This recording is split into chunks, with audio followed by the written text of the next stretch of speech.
Our last day in Kutch began with this very bumpy ride to Khadia Droh. This is a river canyon which is about 40 kilometers from Bhuj city. It is also known as the Grand Canyon of Kutch. So, up to a point, you can go in your own vehicle, but after that, you have to switch to a vehicle with more ground clearance. So, we hired this jeep which cost us around 1500 rupees.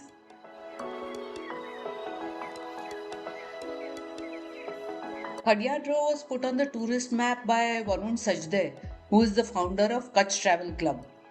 He entered this place in a competition held by New York Times, and Khadia Droh made it to the list of 52 must visit destinations in 2021.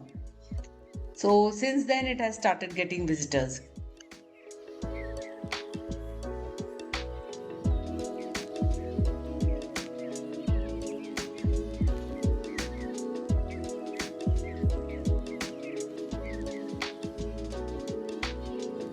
This is pretty scrubby vegetation, so it doesn't have a lot of wildlife. But my husband spotted this fox in the bushes near the roadside. The jeep dropped us off at this point, and now came challenge number two. We had to walk across this dry riverbed for about 10 minutes without twisting an ankle.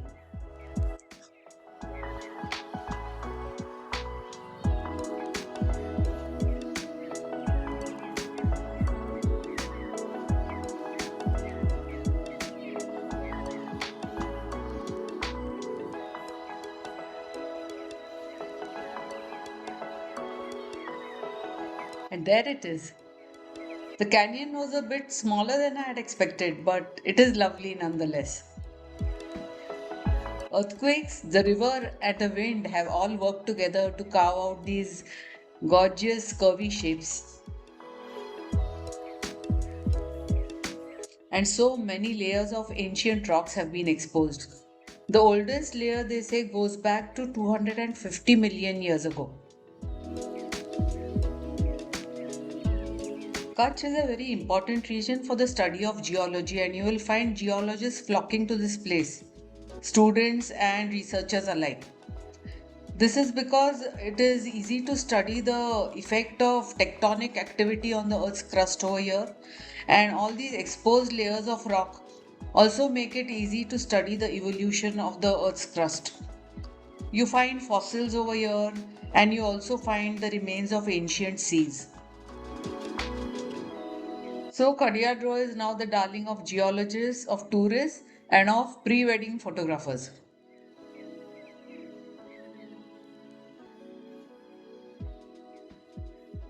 While driving back to Bhuj, we saw a lot of students on the road over here.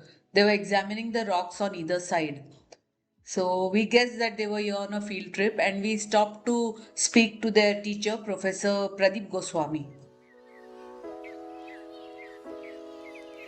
Uh, these are actually master's students of our university. Okay. We have come from Kumaun University, Nainital. Wow. These are my colleagues. Hi. These are master's students, and for geology, field is the laboratory. Oh, we are yes, doing that yes. kind of work here. They are trying to understand as to how these rocks have formed and subsequent deformation they have undergone. What were the conditions? All this. So you So- got sedimentary rock Yeah, formation. these are sedimentary rocks. Shale also Yes. they found. Yeah, shale and Right, sandstone. shale and sandstone. This thicker one is sandstone. This thicker. sandstone? Yeah, Yes, this is that's thicker also one sandstone.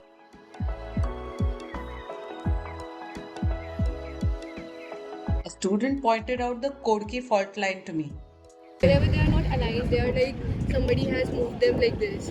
Along that line, we call it a fault. Kodki is a minor fault line.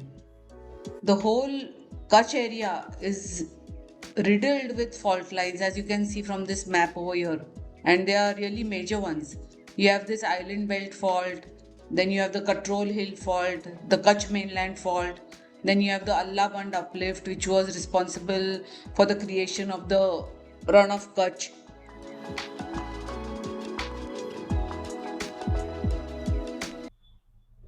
A fault line is a linear crack in the Earth's surface, and it forms two blocks.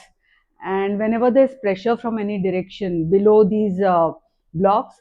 These blocks slide past each other either in the horizontal or vertical direction, and this is how earthquakes happen. And with so many fault lines running through Kutch, naturally this is a very active earthquake prone area. And mild tremors are felt throughout the year, but even some very major earthquakes have taken place here. As I told you before, the 1819 earthquake led to the formation of the Allahband Ridge, and this is what formed the Ran of Kutch. Even before that, in 325 BC, an earthquake was recorded in the seas of the Kutch region, and the armies of Alexander, which were anchored at the mouth of the Indus River, they were partly destroyed because of a tsunami that happened after that.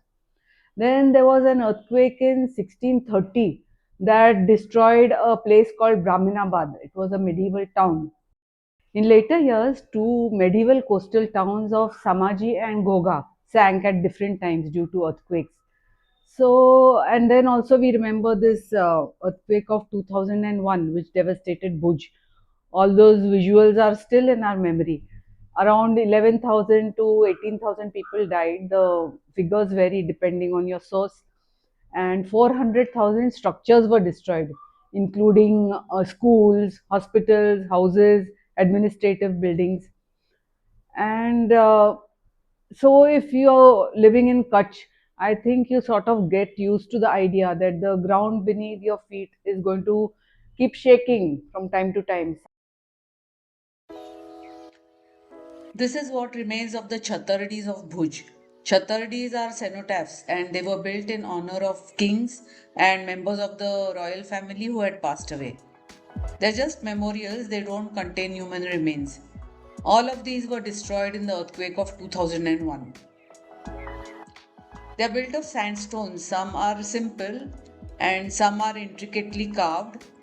And the grandest of these was the Chatardi of Rao Lakpat. It looks like this now, but once it looked like this.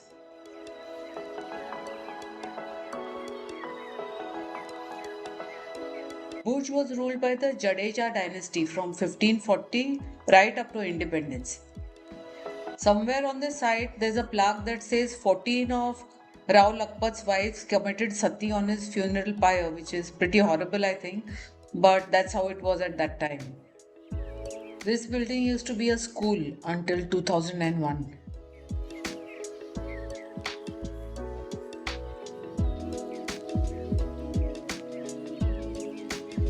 We paused our sightseeing to have lunch at this place serving authentic Kutchi food. We had two very interesting items here. One was a sabzi made of raw turmeric, the root, and the other one was a gatte ki sabzi, but the gatte was the softest that I had ever eaten, as soft as paneer. So both of them were very delicious.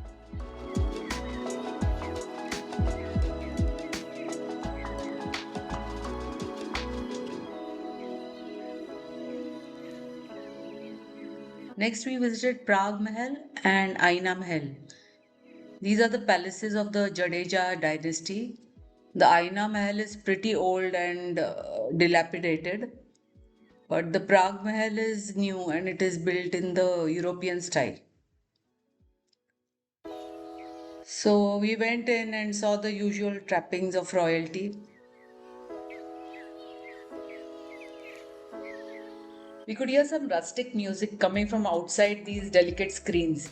When we went out, we saw that a folk singer was jamming with some tourists here. That was fun to watch.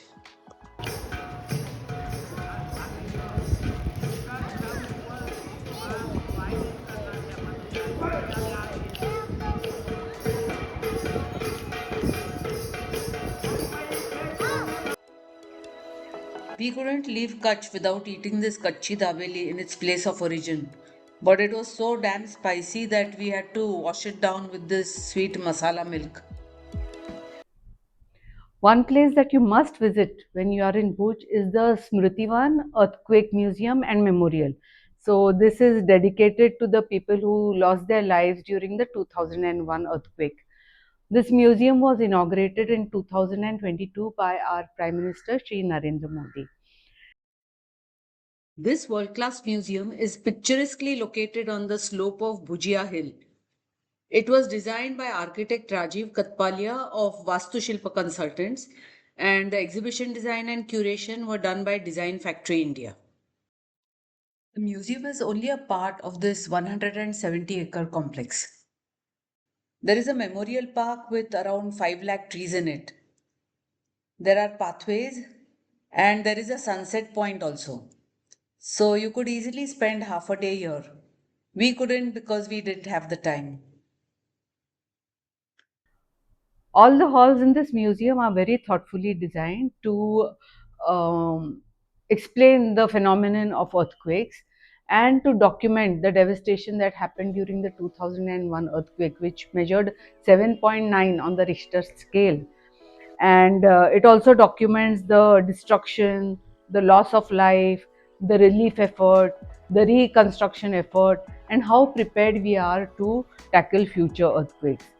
Hall number 6 is especially interesting because here there is a 3D simulation of the earthquake, and here visitors can actually get to experience how the ground shook, and they can feel the buildings falling in front of their eyes. So it really brings home to you the horror of what people must have felt at that time.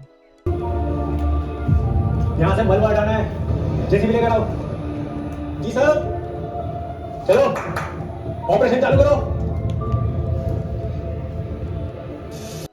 Kutch has really been through a lot, but yet it chooses to define itself not by its misfortunes but by its resilience. In 2011, BBC did a report on how Kutch rose from the ashes. Like, it was pretty astonishing the speed with which they rebuilt themselves. And around 860 villages had been destroyed during the earthquake, which were rebuilt in a record time of 2 years. And what was rebuilt was even better than before. Like, the houses were now airy, they were light, they were earthquake resistant, they had running water and toilets. The villages had community centers and they had healthcare centers.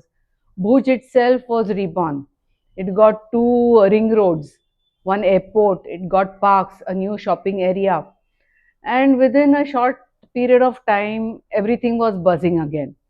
So the government also created new tax-free zones, and to take advantage of these, around 300, more than 300 companies set up facilities here. Mundra and Gandhidham became major industrial hubs. More than 1 lakh jobs were created. And this is the impression of Kutch that I brought back with me. A vast, beautiful land, but a land that also poses a lot of challenges for survival. But its people are resilient, colorful, vibrant, beautiful, and they have this kind of stoic fortitude that helps them to recover from any losses that they may suffer. So, given its topography, we really cannot say that there will not be any misfortunes in the future. But one thing is sure, that the people will face whatever comes that their way and they will stand on their feet again. And this land will continue to throb with life and energy.